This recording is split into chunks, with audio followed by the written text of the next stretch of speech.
Hello dear students.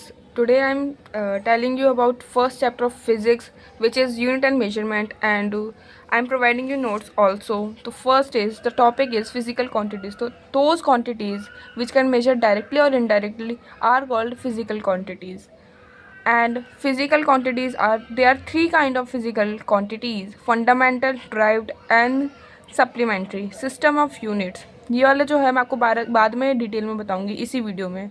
System of unit तो physical quantity होती हैं, उन्हें तीन तरह के सिस्टम्स में डिवाइड किया गया था: F P S, C G S and M K S.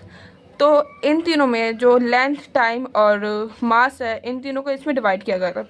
जैसे एफ पी एस में लेंथ को हम फुट बोलते थे और मास को हम पॉइंट बोलते थे और टाइम को हम सेकंड बोला करते थे। सीजीएस में सेंटीमीटर, ग्राम एंड सेकंड और एमकेएस में metre, kilogram and second.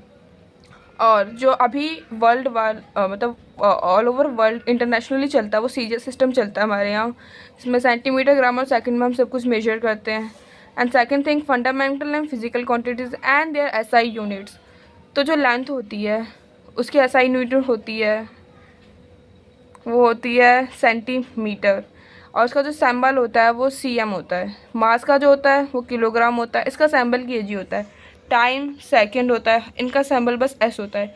Electric current, इसका होता है एम्पियर और इसका सैम्बल होता है ए। टेम्परेचर केल्विन, सैम्बल होता है के। अमाउंट ऑफ सब्सटेंस, जिसे हम मोल बोलते हैं इस चैप्टर में, और केमिस्ट्री में आप इसे काफ़ी ज़्यादा डिटेल में पढ़ने वाले हो, specially in first chapter of chemistry some basics concept of chemistry. उसमें आप मोल को काफ़ी ज़्यादा ही डिटेल में पढ़ने वाले हो। ल्यूमिनस इंटेंसिटी, ये कैंडेला इसका जो होता है ऐसा यूनिट होता है, सी डी होता है इसका सैम्पल। ये इतना आपको 11th में काम तो आएगा नहीं, हो सकता है कोई 12th में काम आए, बट 11th में इसकी ज़्यादा ज़रूरत नहीं है। 11th में सिर्फ आपको अमाउंट ऑफ सब्सटेंस यानी मोल बहुत ही ज़्यादा डिटेल्ड में पढ़ाएंगे, और ये सारी चीज़ें तो आपको फिजिक्स में पढ़ाएंगे ही पढ़ाएंगे। उसके बाद मैं आपको बताऊंगा एडवांटेजेस ऑफ एसआई यूनिट। ये जो एसआई यूनिट्स थी इनके एडवांटेजेस क्या है, जो ये सारी एसआई यूनिट्स थी। तो एसआई यूनिट जो होती हैं ये होती है based on certain set fundamental units from which all derived units are obtained by multiplications or division without index introducing numerical factors। Basically इसका मतलब ये है कि जो फंडामेंटल यूनिट्स होती है ये ऐसी यूनिट होती है जो ड्राइव्ड नहीं होती, जो बस खुद की यूनिट से बननी होती है। और जैसे दूसरी यूनिट्स होती है जैसे वेलोसिटी, उसका फॉर्मूला क्या होता है आप सबको पता है, ठीक है, डिस्प्लेसमेंट अपॉन टाइम। तो वो दो यूनिट से बन के वो खुद बनी है, इसका मतलब वो एक ड्राइव्ड यूनिट है। बट ये जो सारी यूनिट्स थी मास वगैरह, ये हमारी फंडामेंटल यूनिट्स हैं। SI is a relational system of units. It is assigned only one unit to a particular physical quantities. Example, joule is a unit for all types of energy. We know, जैसे SI unit का example, बहुत अच्छा example है यहाँ पे joule. हम सबको अच्छे से पता है कि जो जूल होता है बहुत वो एक SI यूनिट होता है एनर्जी का। हर टाइप की एनर्जी का जो SI यूनिट होता है बस जूल होता है। This is not so in other systems of units, जो कि ये आप देखेंगे कि हर जगह नहीं होता। इन एमकेएस सिस्टम, जब हमने अभी पीछे सिस्टम्स पढ़े थे, उसके अंदर मैकेनिकल एनर्जीज होती है in joule, heat energy is in calorie and electric energy is in watt and are. ये भी अच्छे एग्जाम्पल्स है, हो सकता है आपको क्वेश्चन में पूछ लिए जाए। फिर SI is an absolute system of unit, there are no gravitational unit on the system. The use of factor G is a third eliminated। आगे देखेंगे SI is a metric system of units. The multiples and submultiples of units are expressed and 10 to raised power 24। For example, जैसे आपको लिखना होता है 10 to raised power, kilo को हम कैसे लिखते हैं, तो किलो को हम लिखते हैं 10 to raised power 3। As we know कि हम किलो को ऐसे लिखते हैं, बट इन फिजिक्स 11th और 12th आप कुछ ऐसे लिखने वालों, मतलब आप उनके ऊपर पावर लगाने वालों, और उससे हम बोलते हैं ऐसा यूनिट एक्सप्रेशन। इसे आप काफ़ी ज़्यादा डिटेल में पढ़ोगे इस चैप्टर में भी, और आप इसे केमिस्ट्री में फर्स्ट चैप्टर में से मैंने बोला आपको बहुत डिटेल में पढ़ना पड़ेगा ये सब। सो डायमेंशन एनालिसिस, ये जो आप बहुत ज़्यादा डिटेल में पढ़ने वाले हो इस चैप्टर में, और ये चैप्टर मैं आपको बता दूं कि बहुत ज़्यादा बेसिक चैप्टर होने वाला है। ये पूरी फिजिक्स में काम आने वाला है, चाहे वो 11th की हो, 12th की हो या हायर स्टडीज़ की हो। डायमेंशन एनालिसिस बहुत ज़्यादा मेन पार्ट है, और ये चैप्टर काफ़ी ज़्यादा ईजी है, बहुत ज़्यादा थियोरिटिकल भी, मैं आपको ये भी बता दूँ। तो dimension analysis dimension of a physical quantity, power to which a fundamental quantity is raised to express the derived quantity, square bracket. कोई भी जो डायमेंशन एनालिसिस होता है वो किसी भी प्रोडक्ट का, जैसे मान लो फोर्स है, ठीक है, तो फोर्स का फॉर्मूला हम सबको पता है, वर्क बाय टाइम, ठीक है, अपॉन टाइम। तो इसे हम कुछ ऐसे लिखेंगे, तो हम इसे ना MLT की फॉर्म में हमेशा लिखते हैं। और जो डायमेंशन एनालिसिस होता है वर्क का, फोर्स का सॉरी, तो वो होता है 1 1 -2। और ऐसे हमें सारे फॉर्मूले ड्राइव करने हैं। एग्जाम्पल जैसे यहाँ पे फोर्स भी हो सकता है, फोर्स तो हो गया। आप यहाँ पे मास, अगर आपको मास का लिखना होगा तो मास का तो बस आपको पता है M ही होता है, तो इसे हम बस M सिंगल M लिखेंगे। और अगर आप इसे ज़्यादा डिटेल लिखना चाहते हो तो आप लिखोगे M1 L0 और TB0, ठीक है। ऐसे अगर आप किसी चीज़ की डिस्प्लेसमेंट लिख रहे हो तो डिस्प्लेसमेंट का हमें अब फॉर्मूला पता है। डिस्प्लेसमेंट का हमारा, डिस्प्लेसमेंट खुद में एक फॉर्मूला है एक्चुअली, तो ये होता है बस L, क्योंकि इसमें बस लेंथ आती है, तो हम इसे लिखेंगे M0 L1 और TB0 आएगा। ऐसे ही मैं आपको आगे बता दूँ, ये देखो यहाँ पे दिख भी रहा है आपको कि डायमेंशन एनालिसिस, ये मैंने आपको बता दिया ब्रैकेट वाला, तो डायमेंशन और उसके सिंबल होता है। जो लेंथ होता है L में आता है, जैसे मैंने आपको बताया था। मास जो होता है M में आता है, जो टाइम होता है वो T से डिनोट किया जाता है, और जो टेम्परेचर होता है K से, करंट होता है A से। तो मेन ऑफ दी जो सबसे ज़्यादा यूज़ करे जाते हैं वो होता है MLT, ये तीनों सबसे ज़्यादा यूज़ करे जाते हैं। K और A बहुत ही ज़्यादा मिनिमम यूज़ किया जाता है। और जैसे यहाँ पे ल्यूमिनस इंटेंसिटी और अमाउंट ऑफ सब्सटेंस मोल, ये दोनों भी काफ़ी कम यूज़ करे जाते हैं। और ये सब अभी मैंने आपको पीछे पढ़ाए थे, क्या थे ये, क्या थे, फंडामेंटल यूनिट्स थे ये सारी, ठीक है। तो डायमेंशन एनालिसिस हेल्प किस चीज़ में करता है, तो help us to find out on what factor does a physical quantity depends. अब जैसे मैंने आपको फोर्स का यहाँ पे एग्जांपल बताया था, यहाँ पे सेम फोर्स का एग्जांपल लिखा है। फोर्स होता है MLT। इट शोज दैट, अब ये देखो यहाँ पे मैंने इसकी डिटेल भी लिख दी है। It shows that force depends directly on mass and length while inversely proportional to a square time. मतलब ये बता रहा है कि जो फोर्स है वो डायरेक्टली डिपेंड है मास के ऊपर, लेंथ के ऊपर, और इन्वर्सली मतलब अपॉन में, वो इन्वर्सली वो है टाइम के ऊपर, ठीक है। तो 4 टाइप्स ऑफ क्वांटिटीज़ है हमारे पास। Dimensional constant, those quantities whose value are constant and they possess dimensions। वो क्वांटिटी जो कांस्टेंट होती है और जो डायमेंशन पॉजेस करती है, जिसमें आ जाएगा हमारे पास प्लैंक कांस्टेंट। ये प्लैंक कांस्टेंट आप डिटेल में पढ़ोगे, सेकंड चैप्टर हो, थर्ड चैप्टर हो, या फिर आप केमिस्ट्री में भी इसे काफ़ी अच्छे से पढ़ने वाले हो। यूनिवर्सल गैसेस, ठीक है, और एक्सेट्रा कांस्टेंट्स। सेकंड हो जाएगा हमारे पास dimension variable, those quantities whose values are variable and possess dimensions। जिसका भी मैंने आपको एग्जांपल दिए थे डायमेंशन वेरिएबल के, जैसे एरिया हमारे पास क्या होता है MLT। अभी मैं आपको इसकी फॉर्म लिख के दिखा रही हूँ। M हमारे पास कुछ होता है, में नहीं होता, और T कुछ होता नहीं होता, तो T के एरिया क्या होता है L2। तो M0 L2 और T0, तो हम इसे L2 भी लिख सकते हैं बस, ठीक है। और यहाँ पे वॉल्यूम है, तो वॉल्यूम क्या होता है, तो वॉल्यूम होता है, आप इसे एरिया भी लिख सकते हो, या फिर ब्रेथ लिख लो। फॉर्मूला सेम आने वाला है आपके पास, जो है L3। और वेलोसिटी का मैंने आपको बता दिया। डेंसिटी होता है हमारे पास, डेंसिटी का साइन कुछ ऐसा होता है, आप अभी इसे पढ़ोगे आई थिंक इसी चैप्टर में, ये बहुत डिटेल्ड में। मैं आपको इसकी भी एक्सरसाइज भी आपको भेजूंगी, मतलब आपको शेयर करूँगी आपके साथ, उसमें आप डेंसिटी का भी पढ़ोगे। तो उसका फॉर्मूला होता है मास अपॉन वॉल्यूम। उसके अलावा dimensionless quantities dimensionless constant कौन से होते हैं, तो those value are constant but they do not possess dimension. Pure numbers, ऐसी वैल्यूज जो डायमेंशन जिनकी डायमेंशन जो they do not possess dimension, जिनकी डायमेंशन नहीं होती हैं। प्योर वैल्यूज हो गई 1 हो गई, 2 हो गई, 3 हो गई, माइनस का साइन हो गया, ये हो गया, 2 हो गया, कुछ भी हो गया, R हो गया, E हो गया, थीटा हो गया, पाई हो गया, थीटा हो गया। इसका एक इम्पॉर्टेंट चीज़ बताती हूँ मैं आपको, ठीक है, कि जो टैन है, टैन तो सबको पता है ना, 11th 10th में सबने पढ़ा था ये सब। इकोनोमेट्री वाले चैप्टर में। तो इसके अंदर जो वैल्यूज आ जाएगी, बस मैं 10 नहीं बोली कि डायमेंशन लेस है, पर 10 के साथ अगर कोई वैल्यू आ रही है अंदर तो डायमेंशन लेस होगी, तो वो हमेशा डायमेंशन लेस ही रहेगी। तो उसमें क्या होगा उसे आप लिखो कैसे, L0 और TV0, ठीक है। इसके आगे जो डायमेंशन लेस वेरिएबल्स होते हैं, तो those quantities who values are variable and they do not have dimensions.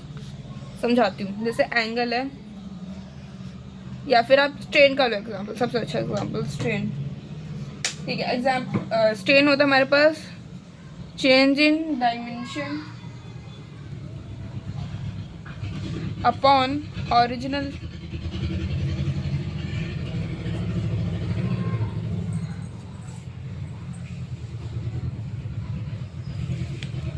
Dimension, ठीक है। तो जब ये होगा सॉल्व, तो ये हो जाएगा M0 L0 और TV0। ये बस इतना सही है। ग्रेविटी हो गया, ग्रेविटी का भी सेम फॉर्मूला है, M0 L0 T0। और काफ़ी ऐसे सारे आपको फॉर्मूले मिल जाएंगे। एंगल का ले लो आप, एंगल होता है हमारे पास आर्क अपॉन रेडियस। अच्छा, आर्क जो होता है वो L होता है, ठीक है, और रेडियस क्या होता है, ये भी L होता है। अभी हमने पढ़ा था यहाँ पे लेंथ, तो लेंथ होती है L। और जैसे हमें पता है आर्क क्या होता है, किसी सर्कल का आर्क, ये तो काफ़ी ज़्यादा बेसिक हो जाएगा, ठीक है। तो ये आर्क हो गया, तो ये भी तो L ही है दोनों, तो ये हो जाएगा हमारे पास आर्क हो गया L। और रेडियस हमारे पास क्या होता है, एक सर्कल है उसका रेडियस, तो ये भी आ गया L, तो इससे ये कट जाएगा। और तो ना इसमें मास था और ना इसमें टाइम था, तो ये हो जाएगा M0 L0 और TV0। इसमें बस इतना ही था। जो 4 टाइप्स की क्वांटिटीज़ थी मैंने आपको अच्छे से एक्सप्लेन कर दी विद एग्जांपल। अब last and least of the topic, last topic भी बोल सकते हो आप इसे, अब मैं आपको बताऊंगी जो है लिमिटेशंस ऑफ डायमेंशन एनालिसिस। इसकी लिमिटेशंस क्या होती है, ये सवाल आपको सबका थियोरेटिकल में आ जाता है एग्जाम्स में, स्पेशली मिड टर्म्स वगैरह में, जो आपके लास्ट पैसेज होते हैं उनमें आ जाता है ये। तो जो लिमिटेशन ऑफ डायमेंशन एनालिसिस का जो फर्स्ट सबसे इम्पॉर्टेंट पॉइंट है, this method gives us know information about the dimensionless constant in the formula. Example 1 2 3 और पाई। मतलब हमें नहीं बताता किसी भी डायमेंशन फार्मूला में, भले फार्मूला कुछ भी हो, मैं कुछ भी लिख दे रही हूँ, ठीक है, वो कुछ भी फार्मूला हो वो नहीं बताता कि इसके अंदर 1 है या नहीं है, 2 है या नहीं है, पाई है या नहीं है, कुछ नहीं बताता। ये सबसे बड़ा इसका डिसएडवांटेज है, सबसे बड़ी इसकी लिमिटेशन है। सेकेंड लिमिटेशन इसके देखते हैं क्या है, if a quantity depends on more than 3 factors having dimension, the formula cannot be derived. This is because of the equation, the power of the MLT on the either side of the dimensional equation. We can obtain 3 equations from the which only 3 unknown dimension can be calculated. मान लो जैसा भी मैंने आपको बताया कि जो quantities होती है डिपेंड होती है 3 फैक्टर्स पे, मोस्टली M L और T। कोई और क्वांटिटी है, जो भी उसका फॉर्मूला होगा ये उसको तो एक्सप्रेस ही नहीं कर पाएगा। मान लो इसमें फोर्स आ गया, लेंथ आ गया, ठीक है, टाइम भी आ गया, या फिर कुछ भी आ गया, एम आ गया, मीटर सेंटीमीटर, लेंथ जो भी हो इसमें, आर्क जो भी आ गया, लेंथ के अंदर ये आ गया, सेंटीमीटर के अंदर ये आ गया, मास के अंदर मान लो जो भी एक ही तरह का मास होता है वो आ गया, टाइम सेकंड में आ सकता है आपका, मिनट में आ सकता है, इससे ज़्यादा क्या, इससे ज़्यादा किसी में नहीं आएगा, है ना। बट अगर इसके अलावा कोई और अननोन डायमेंशन होगी कि वो भी कैलकुलेट नहीं कर पाएगा और ना वो एक्सप्रेस कर पाएगा। मान लो अगर आपको कोई ऐसे लिख देगा, तो अब आप बताओ इसके अंदर कितने, इसमें 1 था नहीं था, 2 था नहीं था, वो नहीं बता पा रहा कोई भी इसमें। और जो इसका तीसरा लिमिटेशन है वह we can't derive the formula of exponential function, trigonometric function, log function etcetera which have no dimension. अच्छा, तो इसमें एक बहुत अच्छी टर्म आई है लॉग फंक्शन। तो लॉग फंक्शन है ये आप बहुत ही ज़्यादा डिटेल में पढ़ा होगा, या फिर आपने इतना 10th में तो डिटेल में नहीं ही पढ़ा होगा, पर शायद आप इसे अभी 11th में थोड़ा बहुत, 11th में और 12th में भी आप इसे काफ़ी डिटेल में पढ़ोगे, स्पेशली मैथ्स वाले से काफ़ी डिटेल में पढ़ेंगे।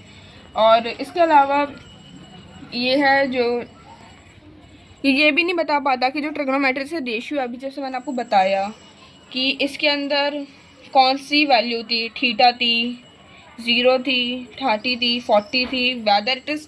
अब आप हायर पढ़ोगे तो आपको पता चलेगा कि जो ट्रिग्नोमेट्रिक वैल्यू है 75 भी हो जाती है, 63 भी हो जाती हैं, ठीक है। इसका भी मैं आपको आगे बताऊंगी, पर ये सब ये भी नहीं बता पाएगा।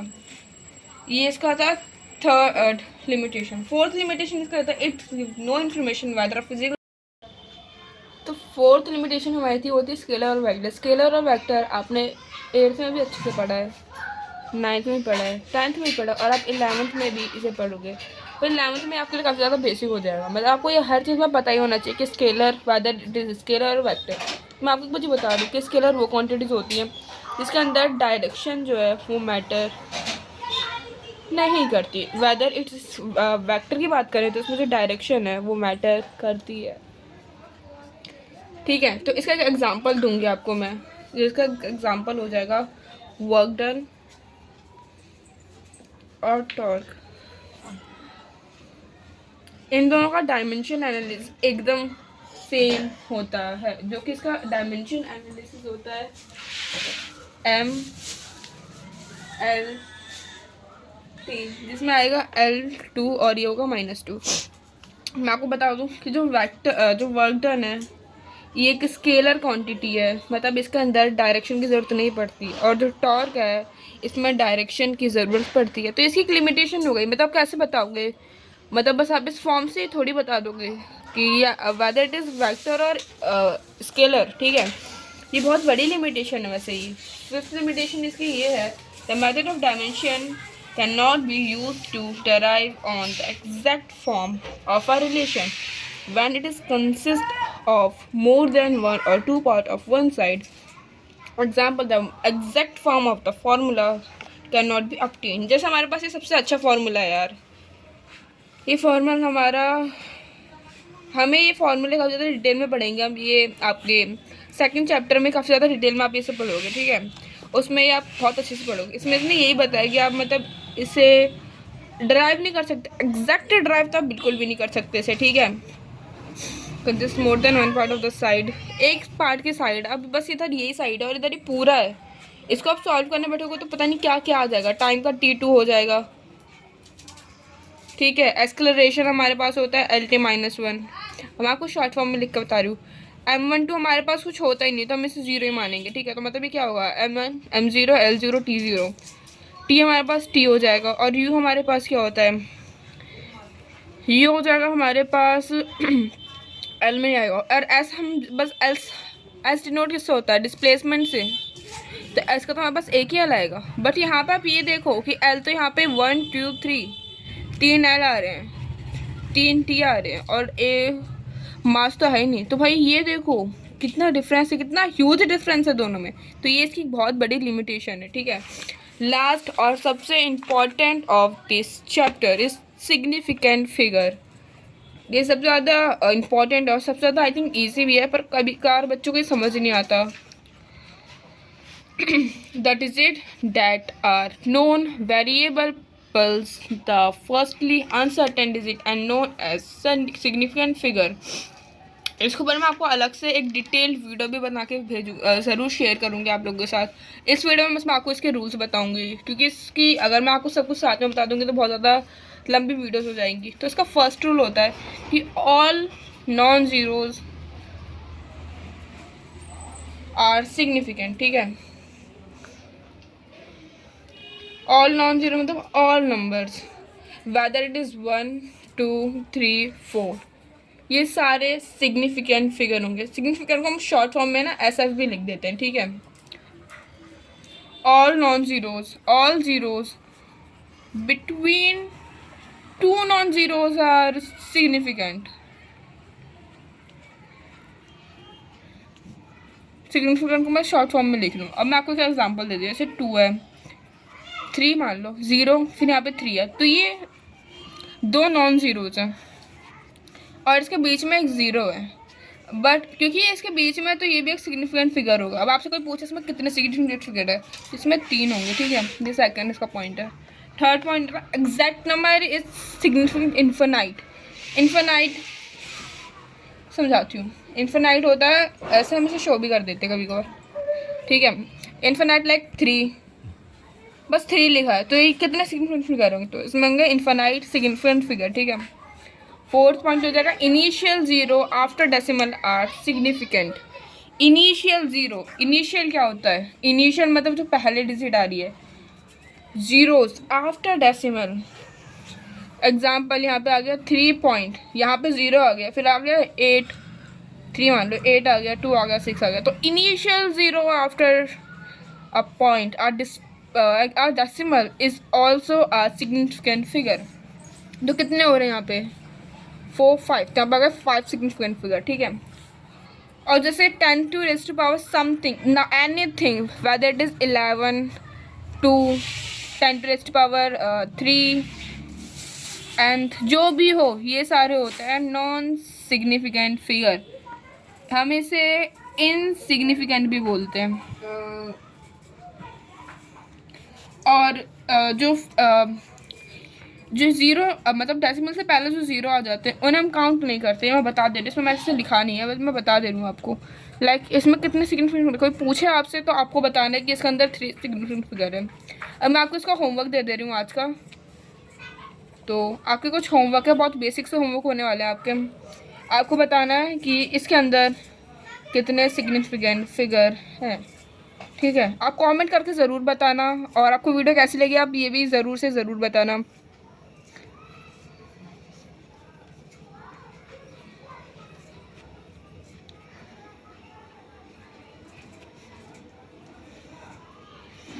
वैसे काफ़ी ज़्यादा इजी है। अगर आपको कुछ भी डाउट हो तो आप मेरे को कमेंट में पूछें, मैं आपको 110% उसका रिप्लाई करूँगी। Thanks for watching.